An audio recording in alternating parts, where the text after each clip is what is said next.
Hello दोस्तों, नमस्कार।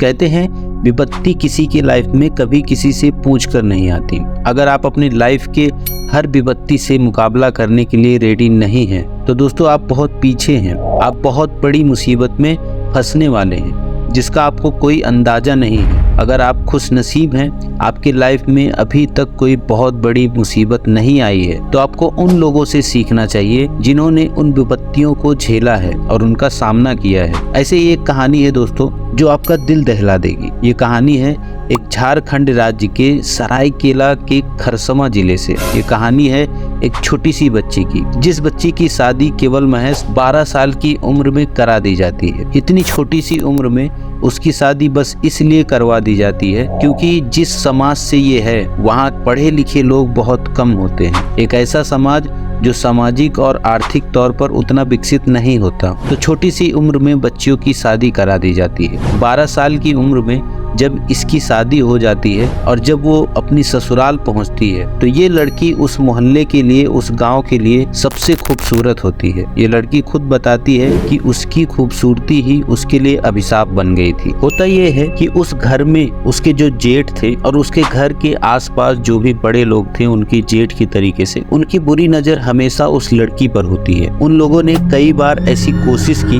कि इसके साथ कुछ दुष्कर्म किया जाए, लेकिन वो हमेशा फेल हुई। ऐसे ही एक बार की बात है जब वो तालाब में नहाने जाती है, क्योंकि उस टाइम पे वैसी कोई सुविधा नहीं थी। लोग तालाब में ही नहाते थे और अपने कपड़े वगैरह धोते थे। तभी वहाँ पे कुछ लोग आ जाते हैं और ये वही लोग होते हैं जो उसे परेशान किया करते थे। ये उसके साथ दुष्कर्म करने की कोशिश करते हैं तो ये जोर जोर से चिल्लाने लगती है और किसी तरह अपनी जान बचाकर वहाँ से भाग जाती है। ये सब देखकर इन लोगों को बहुत गुस्सा आता है और तभी वो लोगों के अंदर गुस्सा पनपने लगता है और उनमें बदला लेने की भावना जग जाती है। वो लोग यही सोचते हैं कि अब इससे किसी तरह कैसे बदला लिया जाए। ये लोग साजिश करने में लग जाते हैं। वहीं उन्हीं के बच्चे उस लड़की के पास रोज जाते हैं कि चाची मुझे कुछ खाने के लिए दे दो, और वो लड़की बिना कुछ सोचे समझे उन्हें हर रोज कुछ न कुछ खाने के लिए दे देती थी। सब कुछ ऐसे ही चल रहा था। कुछ साल बाद यानी कि 1995 में 2 सितंबर को उनमें से एक जेठ की बेटी की तबीयत खराब हो जाती और उसका सारा इल्जाम उस महिला पर डाल दिया जाता है कि ये डायन है, इसने कुछ जादू टोना किया है, कुछ खिला पिला दिया है जिससे बच्ची की तबीयत खराब हो गई है। और ये बात पूरे गांव में फैल जाती है और उसके अगले दिन 3 सितंबर को गांव में एक पंचायत बुलाई जाती है और सभी लोगों के बयान के मुताबिक पंचायत भी ये मान लेती है कि ये डायन है और पंचायत उस पर 500 रुपए का जुर्माना लगा देती है। वो महिला डर जाती है लोगों के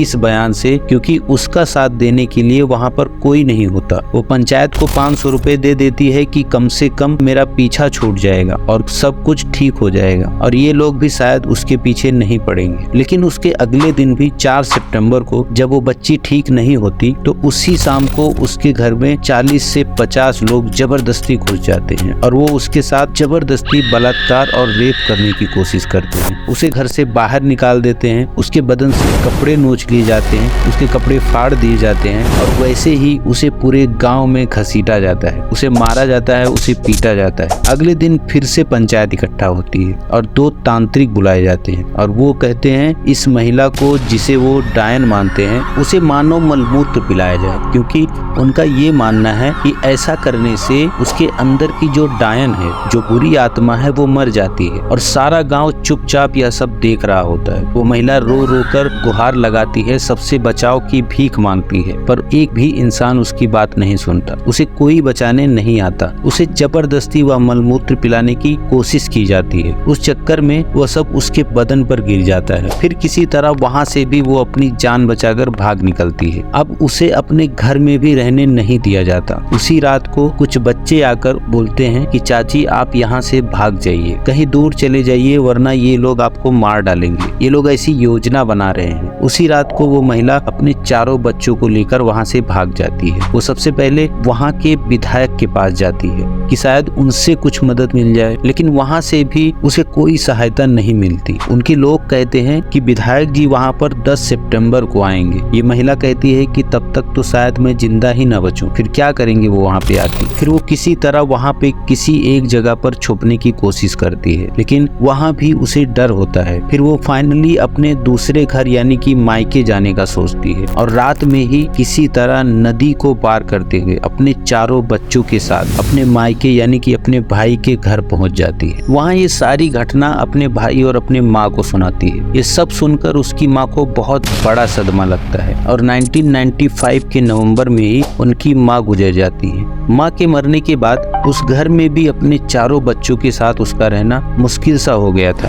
वहाँ से भी उसे निकलना पड़ता है और उसी गांव के एक पेड़ के नीचे लगभग 8 से 10 महीने तक अपने बच्चों को पालती है। और उनका पति जो था वो दूसरे लोगों के भड़कावे में आकर उसने भी उसका साथ छोड़ दिया था, लेकिन फिर भी वो कभी कभी उससे मिलने आ जाता था। लेकिन 1997 के बाद उसने भी उसका साथ हमेशा के लिए छोड़ दिया। वो महिला उन बच्चों को पाल रही होती है। फिर एक दिन वो कोर्ट पहुंच जाती है जहां उसकी मुलाकात कुछ सरकारी अफसरों से होती है और फिर जाके वो 1997 में वो फ्लैग के कुछ सदस्यों से मिलती है। फ्लैग एक फ्री लीगल कमेटी थी जो लोगों को फ्री में एडवाइस देती है, गाइड करती है और उनकी सहायता करती है। और उनसे मिलने के बाद महिला की कहानी मीडिया तक पहुंचती है। फिर धीरे धीरे क्षेत्रीय मीडिया द्वारा लोगों को पता चलता है कि इस महिला के साथ क्या क्या हुआ। फिर एक दिन ये कहानी पहुंच जाती है नेशनल जियोग्राफिक चैनल के पास और उन्हें ये कहानी इतना प्रभावित करती है कि वो लोग वो जहाँ पर रहती है वहाँ पे उससे मिलने आ जाते हैं और उसके जीवन पे, उसके संघर्ष पे एक डॉक्यूमेंट्री बनाते हैं। फिर और लोगों को पता चलता है, ये धीरे धीरे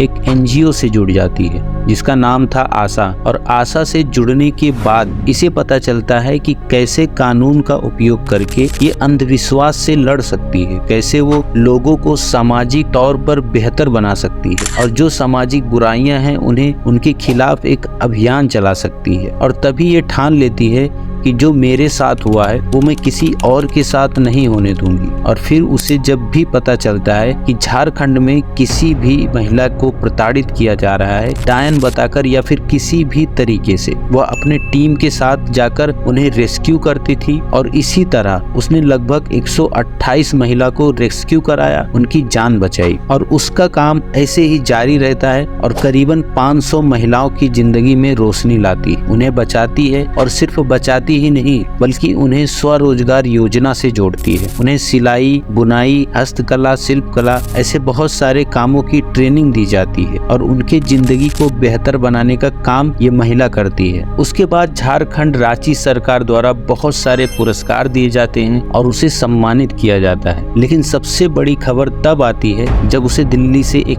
कॉल आता है 2021 में कि मैम क्या आप छुटनी देवी बोल रही हैं? ये महिला बोलती है कि हाँ जी, आपका नाम सिलेक्ट किया गया है पद्मश्री के लिए। और 2021 में भारत सरकार छुटनी देवी को पद्मश्री पुरस्कार से नवाजता है। दोस्तों सोच के देखिए, एक ऐसी महिला जिसे डायन कहा गया, उसके गांव, उसके घर से निकाला गया, जिसके साथ अत्याचार हुआ, जिसने 10 महीने तक पेड़ के नीचे अपने बच्चों को पाला। इतने बड़े सोशल रिजेक्शन के बाद एक आम आदमी आत्महत्या कर लेता या फिर शायद वो डिप्रेशन में चला जाता। और वहीं ये महिला ना ही अपने बच्चों को पालती है बल्कि उन्हें एक अच्छी शिक्षा भी देती है। और हम छोटी छोटी मुश्किलों में फंसकर रह जाते हैं और छोटे छोटे रिजेक्शन से हार मान लेते हैं। कोई ब्रेकअप हो गया तो आत्महत्या कर लेते हैं, एग्जाम में अच्छे नंबर नहीं मिले खुद पे रोते हैं, अपने आप को कोसते हैं। सोचिए जरा, एक महिला जिसे प्रताड़ित किया जाए, उसके कपड़े नोचे जाए, उसे मारा जाए, उसे गाँव में घुमाया जाए और उसे डायन कहा जाए, लेकिन फिर भी वो हिम्मत करके खुद के बलबूते पर किसी की सहायता लिए बिना पद्मश्री तक पहुंचती है। दोस्तों जीवन इसी को कहते हैं। आज आपके साथ क्या हो रहा है ये मायने नहीं रखता, आप किस नजरिए से जीवन को देख रहे हैं वो मायने रखता है। मुश्किलें इंसान को कमजोर बनाने के लिए नहीं आती, वो तो आपके जीवन को एक नया उद्देश्य देने के लिए आती है, आपको परखने के लिए आती है। छुटनी देवी एक ऐसा नाम है जिसे आप सबको जानना चाहिए और इनसे वो सीख लेना चाहिए कि लाइफ में भले कितनी भी मुश्किलें क्यों ना आए,